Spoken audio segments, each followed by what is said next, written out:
Ladies and gentlemen, please welcome to the stage Congressman Ryan McKenzie.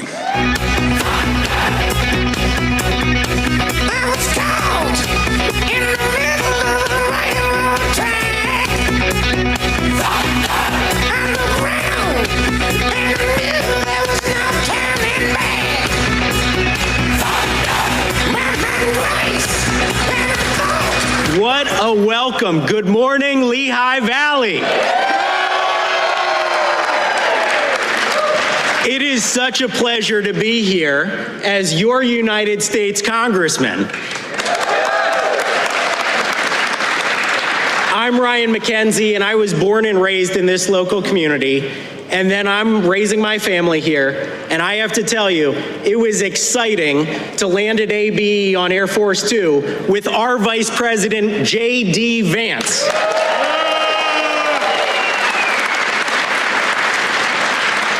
We get to tell him about the Lehigh Valley. We get to tell him about our rich history and our people in this region that have known resilience over the years. They have built our nation's skylines. They power our economy, and they deliver innovations for the future. But for decades, we've also been on the front lines of Washington's failures. Think back to where we were at the end of the last administration. The people had just gone through the highest inflation in history. We saw rents in Allentown and Bethlehem surge by 40%. Gas prices in our area reached over $5 a gallon, and household debt skyrocketed. Failed economic policies, a war on American energy, wide open borders, and America last foreign policy from the Biden administration. It was all taking a toll on our community and the working people right here in the Lehigh Valley. President Trump and J.D. Vance walked into an Oval Office in January to find one of the worst messes in American history. But we understood the mission. You sent us to Washington to do the hard things, fix the damage, and deliver for the working people of America.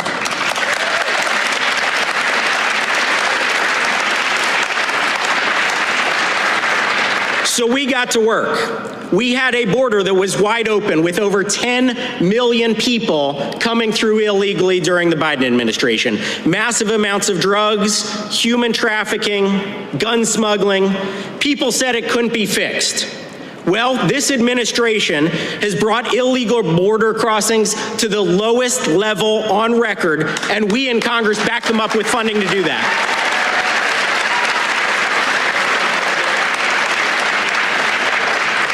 We had conflicts spreading all across the world. We were humiliated in Afghanistan, and our nation and our reputation on the world stage was one of retreat. But under this administration, we've done what America does best: lead. We established a peace plan for the Middle East when everybody said that was not going to be possible. We got tough on our enemies, and we've restored American leadership. To back up the administration's work, we just passed a new defense budget that delivers funding to modernize our military, rebuild our strength, and give our service members the pay raise that they deserve.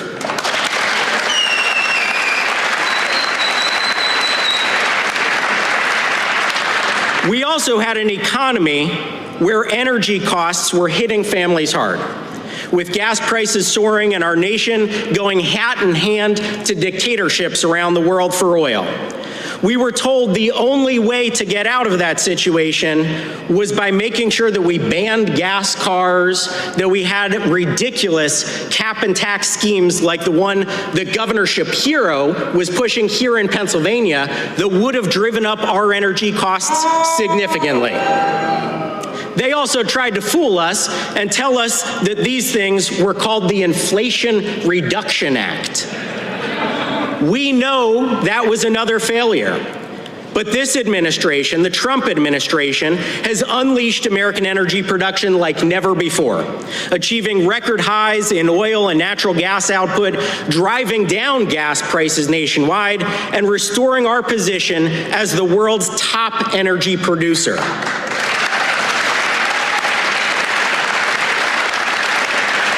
Again, we in Congress are backing them up by reducing permit times and slashing red tape.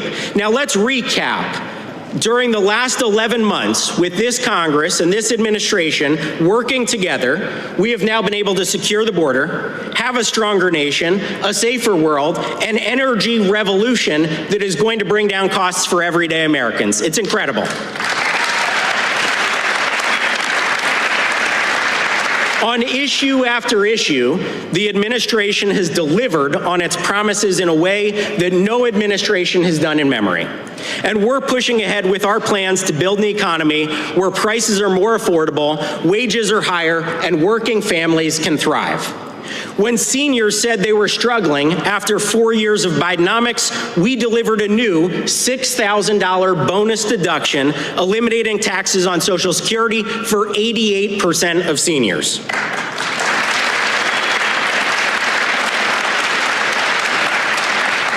With renters and homeowners struggling because of high prices, we have worked to stabilize our economy, which means interest rates come down, and we also passed what is the largest investment in housing affordability in decades, which will pave the way for over 1 million new, high-quality, affordable housing units right here in America.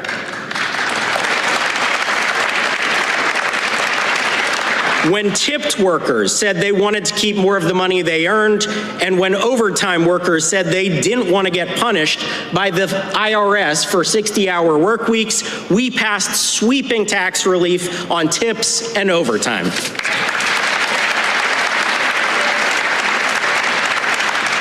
And when I said that working families needed relief and the cost of raising a family was out of control, we got to work. I introduced legislation during my second month in office that would raise the child tax credit, and you know what? We went out and did it, permanently raising the child tax credit from $1,000 to $2,200 indexed with inflation so that families can grow and survive right here in our community.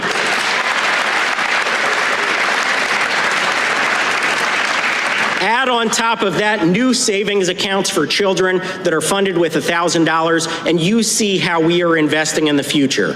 When every American said they needed more tax relief, we stopped the Democrats' push for the largest tax increase in history and instead cut taxes for every single American.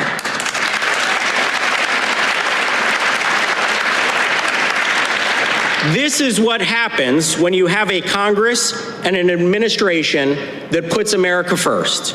When we put workers, families, and small businesses first, we know that we can succeed. This is the alternative to the last administration that was America last, funding their special interests and making sure that nobody could actually get ahead. As we continue this work, we will make sure that the real results Americans deserve, higher wages, more domestic investment, and greater affordability are delivered every single day.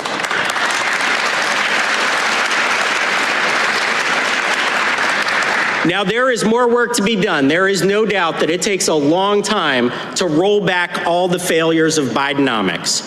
But we aren't going to quit until the job is done, and we're going to get it done because we have a president, a vice president, and a Congress that is putting America first and the American people first.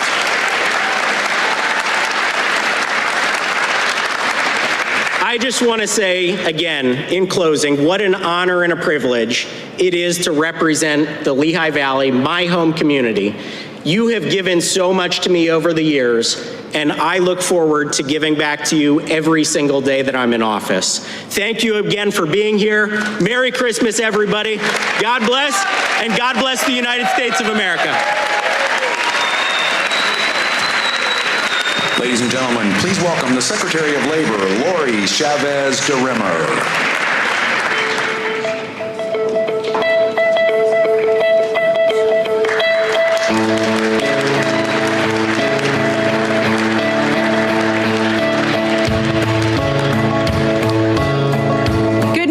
Everyone. Good morning, Lehigh Valley. Good morning, Pennsylvania. It's an honor to be with you here and with the Vice President right here at Uline. as your 30th Secretary of Labor, I get to work alongside some incredible people, including your dedicated Congressman, Ryan McKenzie. Let's give him another hand. Nice job. I just want to say, Ryan, you're doing an excellent job. I know that you are fighting tirelessly to support the president's pro-worker agenda, and I cannot thank you enough for that. You know, I actually kicked off my 50-state tour, America at Work, listening right here in Pennsylvania earlier this year as we started with the backbone of American manufacturing for a simple reason. It's important to the president to build the golden age of the American industry. And that starts by hearing how your actions and our actions are impacted daily in Washington, D.C., and how it affects your lives right here at home. President Trump and Vice President Vance understand that too. They trusted me in this role because I promise to listen to the voices of the forgotten working class. I've hit 36 states, and what I'm hearing from coast to coast is a fresh sense of optimism. People are taking pride in their work again, and pride in this country, because they know we have a strong America First leaders back in the White House who finally have their backs. And common sense. Thanks to President Trump and the common sense did you write my speech? And the common sense policies of this administration, the golden age of America is on the horizon. Under Biden, workers lost over $2,900 in purchasing power as inflation rose faster than wages.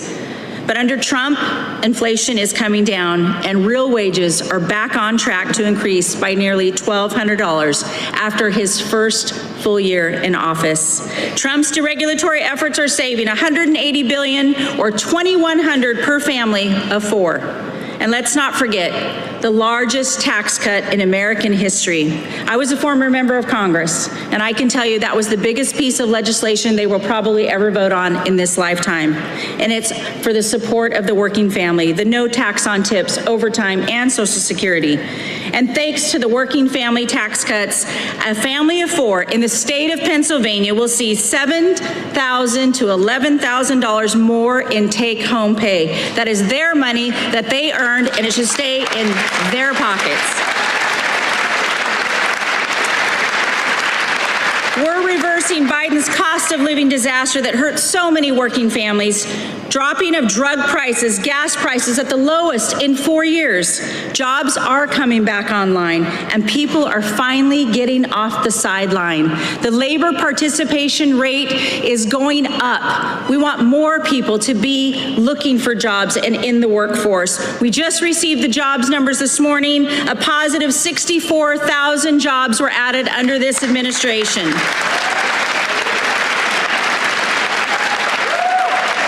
Here's a number to note that I think is very important, and I want you to remember this. And at your next rally, I want you to go say this. Under President Trump, 687,000 jobs have been in the private sector and have gone to native-born Americans.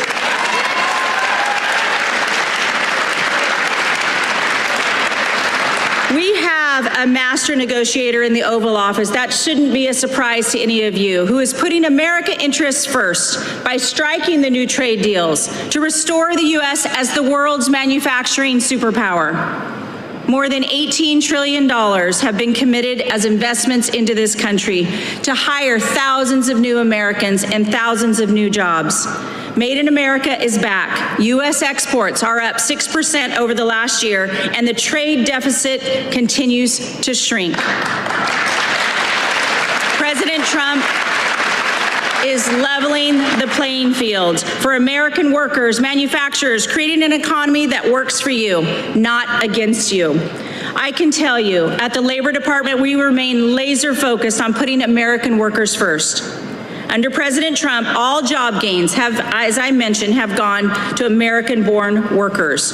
employed today, 2.5 million American workers more than when he took office. The Department of Labor is investing in skills training and educational pathways to help the workers get their foot in the door without that needy four-year degree. Not everyone will receive a four-year degree, and that is pride back in America. My dad was a Teamster. I know what it was like to work hard. I know what it's like to build something with your hands, and that's what America needs. They need to know that it's okay to make a six-figure income with a trade school, be a tradesman or woman, be a craftsman. That's what we want here in America.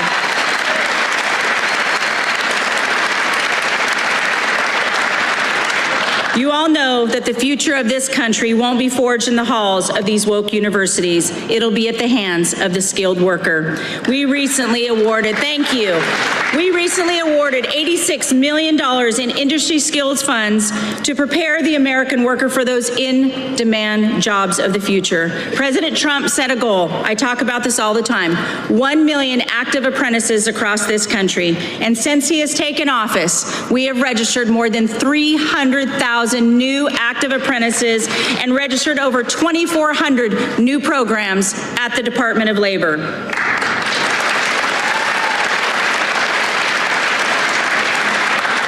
You know, I partnered with Secretary McMahon to help administer the CTE programs and create a streamlined federal education and workforce system.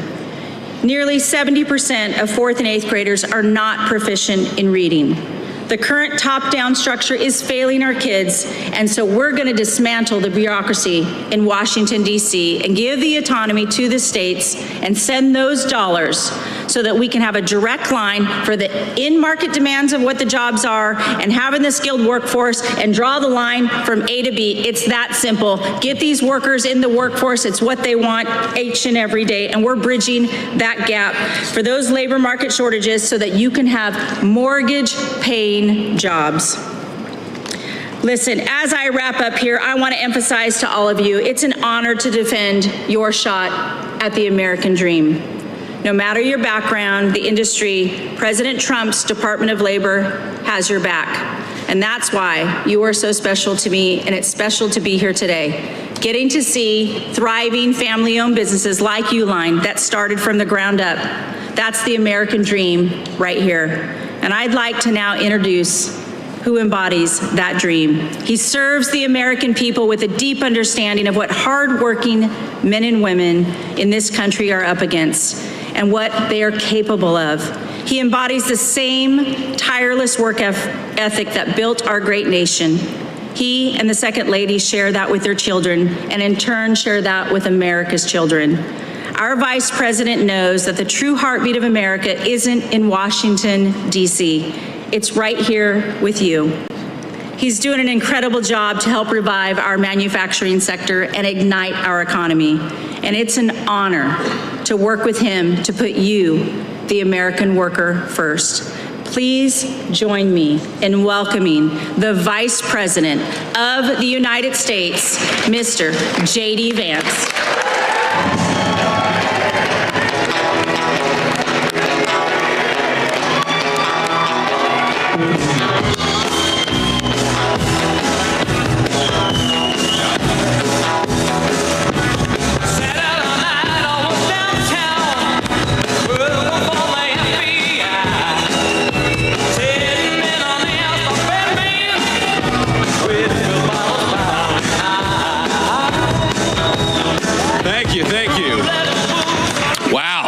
Great to be here in Pennsylvania. It's a good day. Anytime you get out of Washington, D.C., and I got to tell you, I want to go to the bar and drink whatever these guys over here are drinking because they are having a good time. They're having a good time. I want to thank a few people before I get started here. First of all, I'm so honored to be joined by our wonderful Second Lady, Usha Vance, my lovely wife, Usha.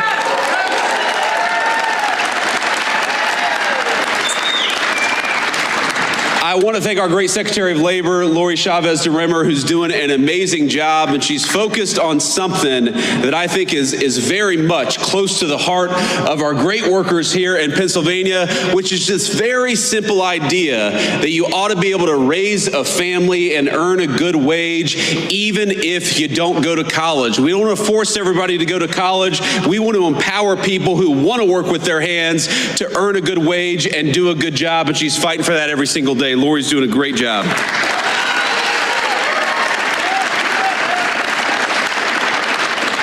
We have got our great Congressman, Ryan McKenzie. Ryan, please stand up and say hello to everybody. Ryan is doing a good job in Washington. He's got a great heart for the people of this district. He's only been in town for a couple of years, maybe only a year now, right? That you've been in Congress. And you see it all the time. You see it with Democrats and Republicans. Sometimes people go to Washington and forget who they serve. Not Ryan McKenzie. You are very lucky in Pennsylvania to have one of the good ones, and Ryan is helping us every single day fight for American workers.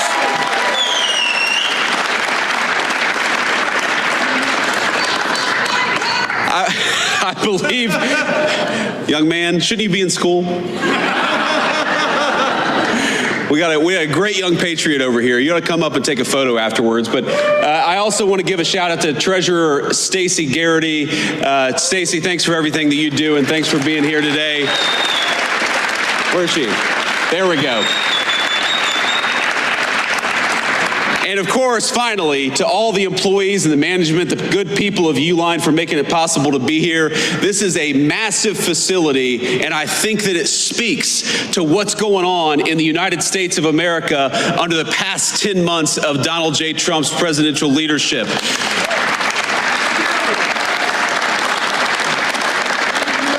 Under this president, my friends, we are building again. We are investing in the United States of America again. You heard our Secretary of Labor talk about it. 61,000 jobs added in the month of November, and that's not all. We saw private sector wage growth grow at a rate of 4.2%. You know what that means? That means we're seeing the fastest private sector wage growth that we have seen in this country in many, many years. And we're doing it by having a president and an administration that believes in you and fights for you. That is what we're trying to do every single day.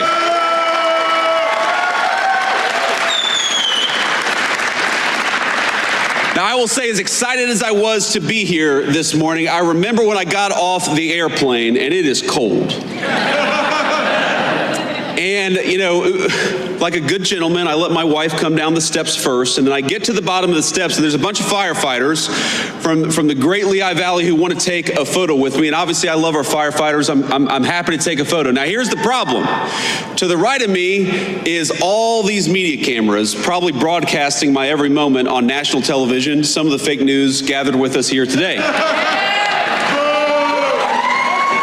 And to the left of me is these great firefighters, and there before me is a sheet of black ice. And I think to myself, if I walk over to those guys and take this photo, I am going to bust my you-know-what. I'm not going to say it because we have this very bright young man here. I don't want to teach any bad words. I don't want your mom and dad to be mad at me.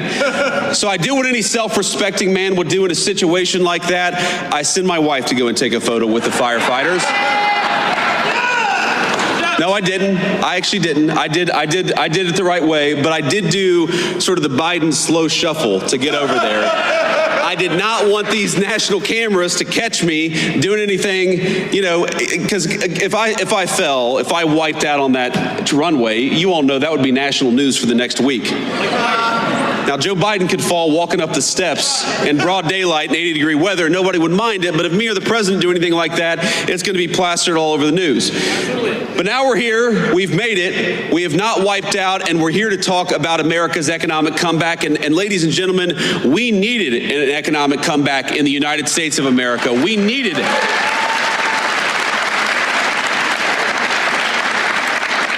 When we talk about all the wage growth, when we talk about all the people who are coming into the United States to invest in the American worker, we've got real money, real jobs, and real opportunity. What that means for the state of Pennsylvania is that in just the last 11 months, we're creating 60,000 good-paying jobs for Pennsylvania families, and we're bringing in, just in this one Commonwealth, $100 billion of new investment into this great place. That is real opportunity for the American people.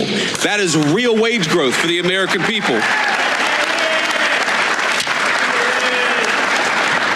And look, I grew up in a community. I was raised by my grandmother in a community where, when I was growing up, the factories were closing down. And those good-paying jobs, they weren't coming into our communities. They were getting shipped overseas by politicians in Washington, D.C. The President of the United States has set this entire administration on a different course. We are sick of rewarding companies that ship jobs overseas. We're going to reward companies that build right here in America and give Americans good wages to do it.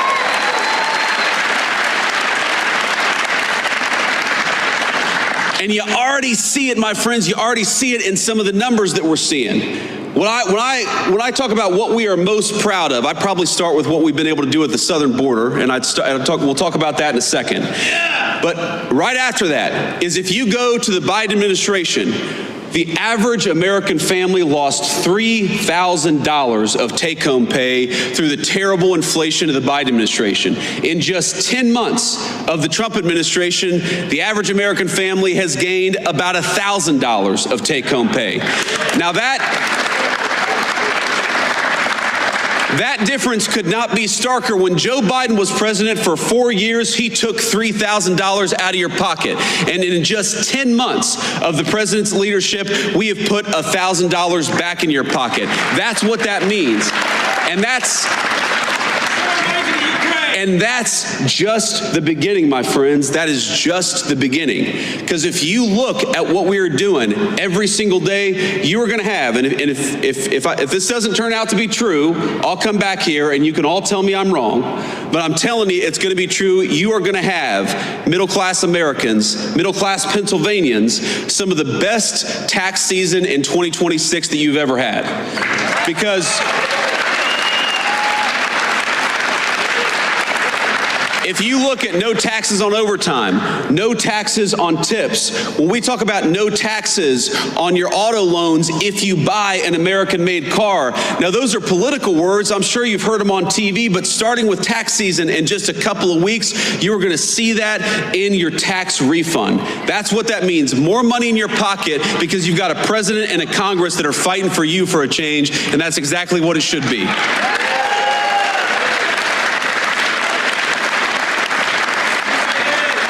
And I gotta say, I'm a little surprised. I'm a little surprised by when the Democrats talk all the time about affordability. Democrats say, you know, things aren't affordable. This isn't affordable. This has gotten more expensive. Drugs have gotten more expensive. Housing's gotten more expensive. And you know what? They're right, and it was because of them. It ain't that hard.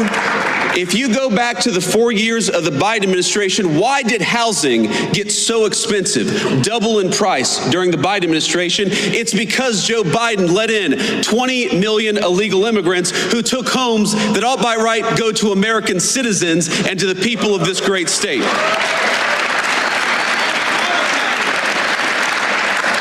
When we talk about why did health care get so unaffordable during the Biden administration, it's because Joe Biden allowed prescription drug companies to take advantage of this country. You know, Europeans were paying way less for prescription drugs than our American citizens. It took Donald J. Trump to haul those pharmaceutical executives into the Oval Office and say, no more. Europe's going to pay more for drugs, and America's going to pay less for drugs because we got to fight for the American people for a change.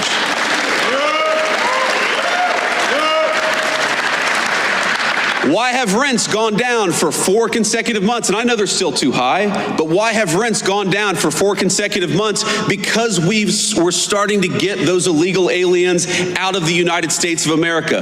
Those criminals, those gang members, those people who are taking homes that ought by right go to the people in this room and your children and your grandchildren. It's simple economics. If you have fewer people, fewer illegal aliens trying to buy homes, that means American citizens are going to finally be able to afford a home again. It's very, very simple economics. When you ask, why is it that we have trillions of dollars of new investment coming into the United States of America? Because we finally got a president who says, if you're going to build in America, if you're going to invest in America, we're going to make it easy for you. But if you're not going to build anything in America, if you're going to try to ship an American job overseas, then we are going to penalize you for doing something overseas that you ought to do in the United States of America. That's why we've got so much money coming in.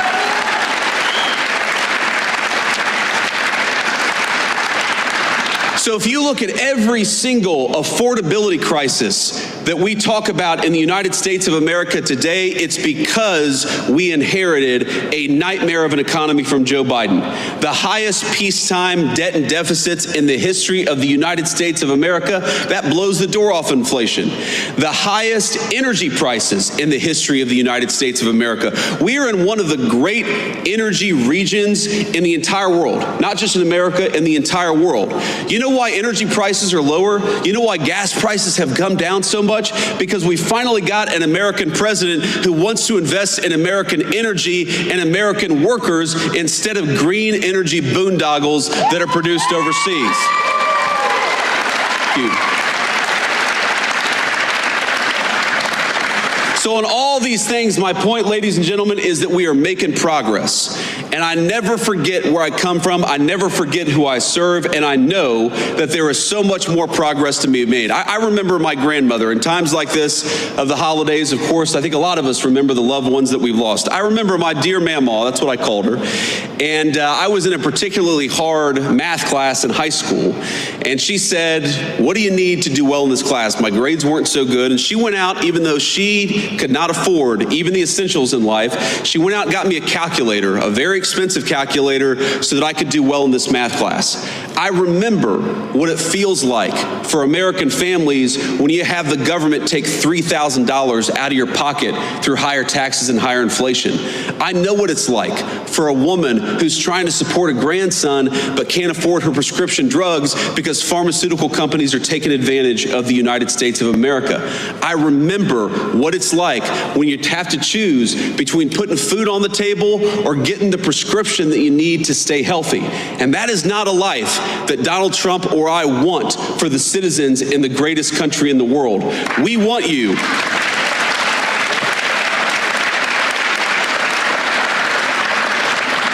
We want you to be able to afford the things that you have to give your kids and your grandkids a good life. We want you to check your credit card statement and for that to be an annoyance, something you got to do rather than something that causes a lot of stress and anxiety.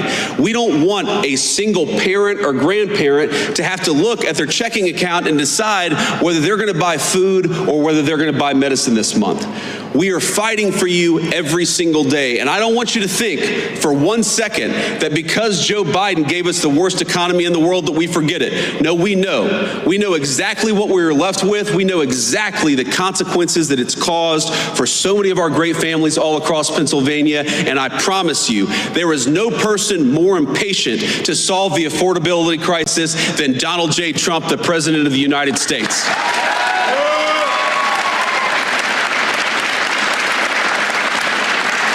You know, I hear these guys, I hear these Democrats talk about this as if you were going to fix these problems in a single day. It reminds me of probably the third day in the Oval Office where eggs had gotten so expensive under the Biden administration. And you look, I'm the Vice President of the United States. I'm a very blessed man. But we have 3 little kids who eat a lot of eggs. And so I know the price of a dozen eggs. So the price of eggs got really high during the Biden administration. It was the third day in the White House, and some reporter said, what are you doing about the price of eggs? Haven't you seen they're so expensive? And the president's like, lady, we've been here for 3 days. It takes a little bit of time to fix something that was so fundamentally broken. And so when I hear the Democrats talk about the affordability crisis that they created, it's a little bit like, Charles Manson criticizing violent crime. Look in the mirror, my friend. You are the cause of the problem, and Donald J. Trump's administration is the solution to the problem that you created.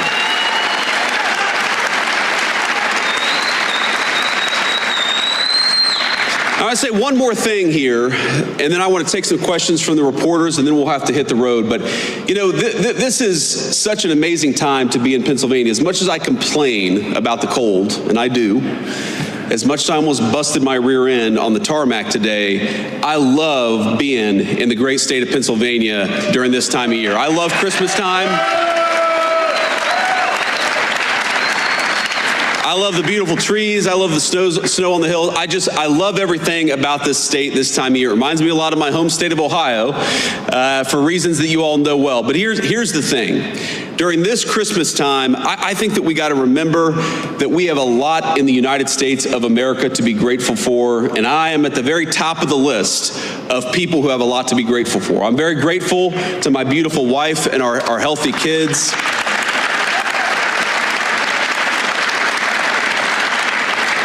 I'm very grateful to have this job, for the trust that all of you have put in me. I'm very grateful that we have a president of the United States who would literally take a bullet for this country, and in fact actually did.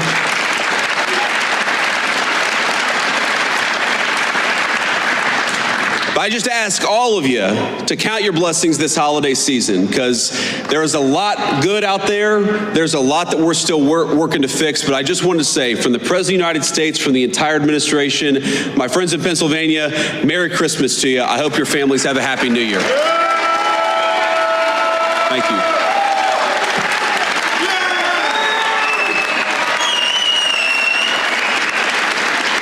All right. Thank you all. Please sit down. Sit down. We're not done yet. We're not done yet. Please. All right. We're going to take a few questions from the reporters, and we're going to start with the most egregious of the fake news. Is that right, Luke? No. We're going to start with the local reporters who have some integrity. So let's start with our local cameraman, and then we'll move on to the fake news if we have some time. Sir or ma'am? Hi, I'm Jackson White from WITF in Harrisburg. Hey, Jackson. How you doing? I'm good. So many Americans are still reporting that they're experiencing high costs of groceries and other living expenses. How does the administration plan to lower those costs, and how long might that take for them to experience those lower costs?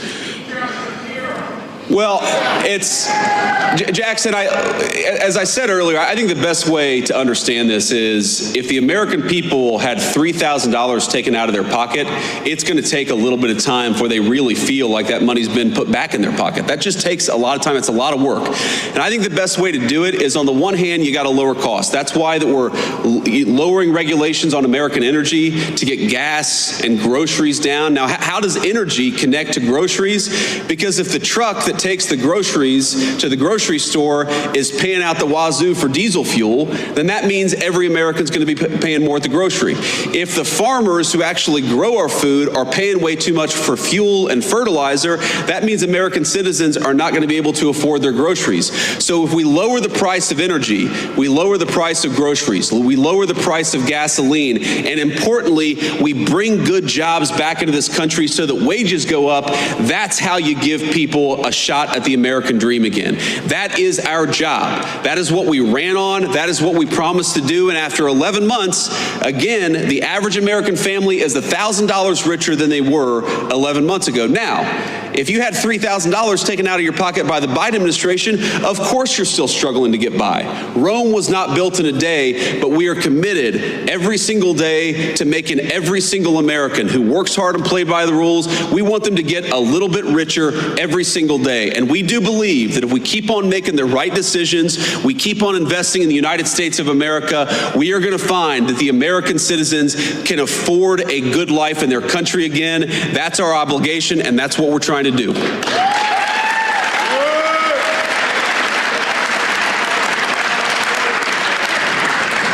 Good morning, Mr. Vice President. My name is Thomas Shortell. I'm a reporter with Lehigh Valley Public Media. Congressman Ryan McKenzie and a number of other battleground Republicans have been pushing to have tax credit extensions on the ACA. I was curious what your thoughts were on their efforts. Is that something that the administration is behind? So first of all, just on healthcare costs, if you look at some of the worst healthcare costs for American citizens, the biggest drivers of increased healthcare costs, it is the cost of prescription drugs. It simply got way too high, and it got too high because we allowed other countries to take advantage of it. I'm talking about the same exact drug that would cost $300 in Great Britain or $250 in France would cost an American $5,000 or $10,000. We were subsidizing the entire world's prescription drugs, and no president had the courage to put a stop to it. And Ryan McKenzie has been very supportive on this. Nobody had the courage to put a stop to it until Donald J. Trump said no. We are done getting fleeced on pharmaceuticals. Europe has to pay up so that our great American citizens can pay less. That's the most important thing that we've done.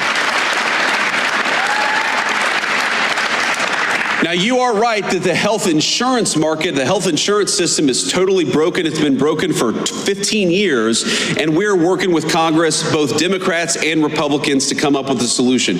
You talked about premium support. We think that everything should be on the table, but Democrats and Republicans, they got to work together and put something on the president's desk to sign. Now, I will tell you, we've been involved in probably 10 different health care bills. You know, we've been talking to Ryan about it. We've been talking to my friend Bernie Moreno from the state of Ohio. We've been talking to Susan Collins about it. We've even been talking to a few of the reasonable Democrats who are putting ideas out there, but Congress has got to get us something to lower the cost of health insurance for American citizens. The Obamacare system was broken. Donald J. Trump wants to fix it, but Congress has got to step up here.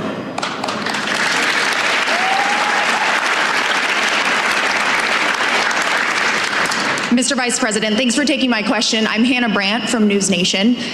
As I'm sure you know, recent polling shows most Americans don't approve of how the Trump administration is handling the economy. I hear what you're saying, that it's going to take time to fix things, but the political reality is that the midterms are next year. Are you worried that affordability is a political liability for your administration and for Republicans? Look, I'm not worried about the politics because I believe fundamentally in the wisdom of the American people. When we go out there and we tell our story that gasoline and energy got way too high under Joe Biden's administration, but we've lowered the cost of energy, the American people will understand that. The American people know that. When we go out there and talk about the fact that the affordability crisis that happened under Joe Biden's administration made a lot of Americans poor and working every single day to put money back in their pocket, I think the American people will understand and agree with that. Of course, they're going to be the ones who make the final decision. But I feel very confident that if we keep wages high, we keep energy prices low, we keep on chipping away at the affordability crisis created by Joe Biden's administration, yes, I believe the American people are going to reward us because the American people are smart. They know Rome wasn't built in a day. They know what Joe Biden broke is not going to get fixed in a week. We got to stay with it. We got to keep on working on bringing good jobs and money back into the United States of America, and that it already has paid major dividends for the American people. It's going to pay a lot more in the year to come. Thank you.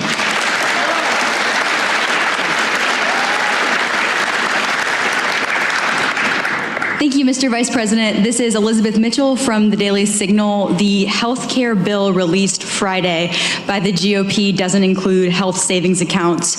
Are you comfortable with that? And would you like to see the GOP use the special reconciliation process to address health care costs and other affordability concerns? Well, one of the things the president has said is we have the weirdest health insurance system in the world, where we tax money from all these great Americans out here, and then we give boatloads of money to the insurance companies. Why don't we give that money to the American people and let them buy insurance that works for them and their families? I mean, if you look at insurance company profits, they have been skyrocketing ever since Obamacare was passed. The insurance companies have done very well under Obamacare. You know who hasn't done well under the Obamacare system of giving boatloads of money to the American people? All of you. That's what's broken about this system. It's good for insurance companies and bad for Americans. We are trying to get to a health care policy that's good for Americans. We don't care. If the insurance companies do well, great. If they do poorly, that's their problem. We are here to fight for the American worker and make health insurance affordable for them. So we're going to keep on working at it. You mentioned one piece of legislation. I've probably read a dozen different pieces of legislation that are floating out there. Again, it's going to come to the point where Republicans and Democrats have to figure out what can be passed together. Of course, the president is going to drive a lot of that process. We're still reviewing some of these legislative texts as they come up. We believe that we can solve this problem, but again, the nature of our system, we're going to work with Congress to make sure we get something that's good for the American people through the Congress. Thank you.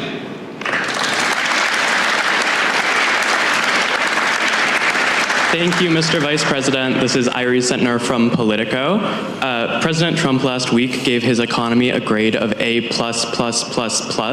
What grade would you give the economy today? A+++.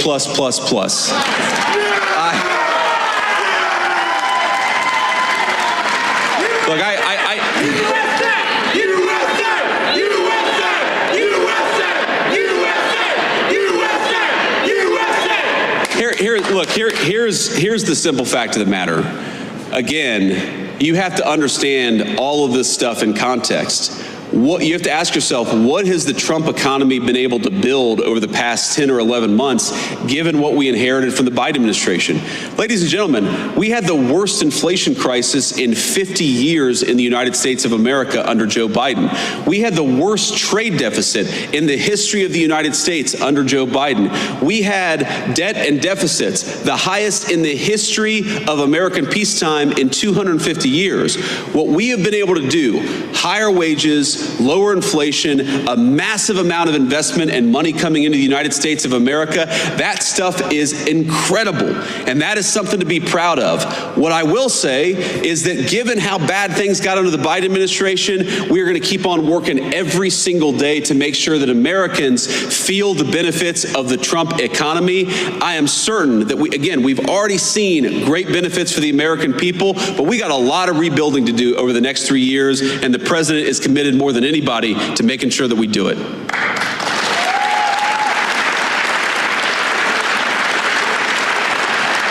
Hi there, Vice President J.D. Vance. This is Rob Manch with 69 News, WFMZ. The jobs report you mentioned this morning, you said 60,000 jobs were added in November. However, it also said 100,000 jobs were lost in October, and the unemployment rate currently stands at 4.6%, which is the highest since the pandemic. So my question is, how do you inspire companies to hire people if people don't have jobs? Income tax cuts aren't going to help them.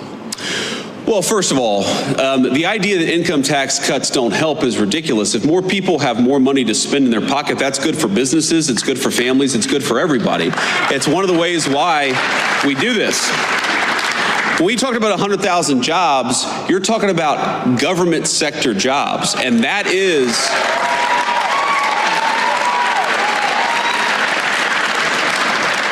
in a lot of ways the entire story of what we're trying to do under President Trump's leadership.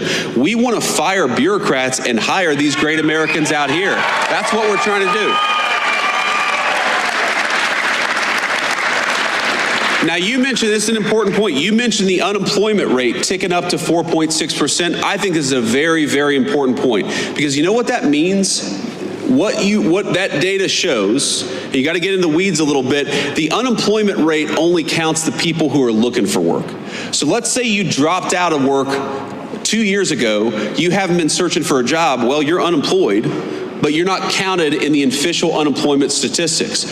What you're seeing as wages go up, as more investment comes into our country, is that people who weren't looking for work under Biden's administration are getting out there and looking for work in the Trump administration. That's exactly what we want. We want to get people off the sidelines and give them a good job with good pay, and we're seeing a lot of evidence that that is happening under President Trump's leadership.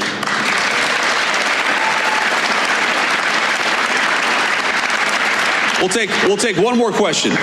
Mr. Vice President, Jacob Bogage from the Washington Post. It's good to see you. Good to see you too. Merry Christmas. Thank you. Same to you. Unfortunately, I have to ask a bit of an off-topic question from affordability because news events do intervene, and that is the interviews that White House Chief of Staff Susie Wiles gave to Vanity Fair, in which she's quoted as referring to you as, excuse me, and again, not my words, sir, but a conspiracy theorist of a decade, and described your transformation from someone who once opposed President Trump to now his vice president as an act of political expediency. And I'd like to give you the chance to respond to that, sir. Well, first of all, if Susie, I'll trust what you said. I haven't looked at the article. I of course have heard about it, but conspiracy theorist.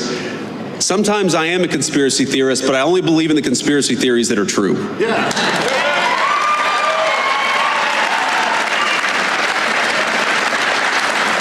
And by the way, Susie and I have joked in private and in public about that for a long time. For example, I believed in the crazy conspiracy theory back in 2020 that it was stupid to mask 3-year-olds at the height of the COVID pandemic, that we should actually let them develop some language skills.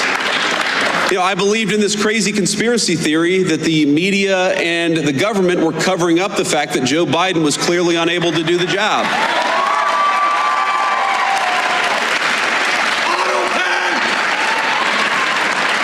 And I believed in the conspiracy theory that Joe Biden was trying to throw his political opponents in jail rather than win an argument against his political opponents. So, at least on some of these conspiracy theories, it turns out that a conspiracy theory is just something that was true 6 months before the media admitted it. And that's my understanding. Now, look, I do want to say something about Susie, though, because, again, having not read this article, Susie is a person I've come to know very, very well. And, you know, a lot of you probably ask yourself, what is it like behind the scenes? What's going on, actually, behind the scenes of the Trump administration? And I'll tell you, the president is exactly in private who he is in public. Like, I'll tell you a little story. Actually a week or so ago, I walk into the Oval Office, and Marco and I are sitting there talking with the president about something. He says, stop. And he looks at our shoes and says, you guys have terrible shoes.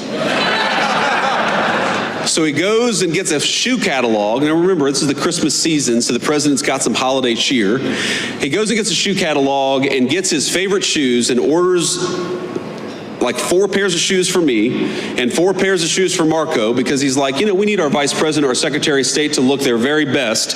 And, you know, then we went back to talking about whatever major, you know, international issue we were talking about. Again, he is exactly in private who he is in public. That's not true of most people in Washington, D.C. It's not.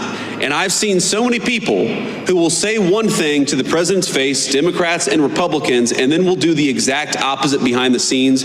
You know why I really you know what they are, and you know why I really love Susie Wiles? Because Susie is who she is in the president's presence. She's the same exact person when the president isn't around. I've never seen Susie Wiles say something to the president and then go and counteract him or subvert his will behind the scenes. And that's what you want in a staffer. Because as much as I love Susie, the American people didn't elect any staffer. They elected the President of the United States. And what you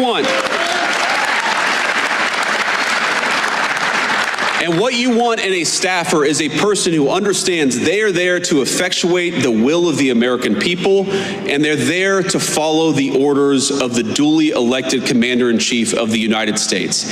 And Susie Wiles, we have our disagreements. We agree on much more than we disagree, but I've never seen her be disloyal to the President of the United States, and that makes her the best White House chief of staff that I think the president could ask for.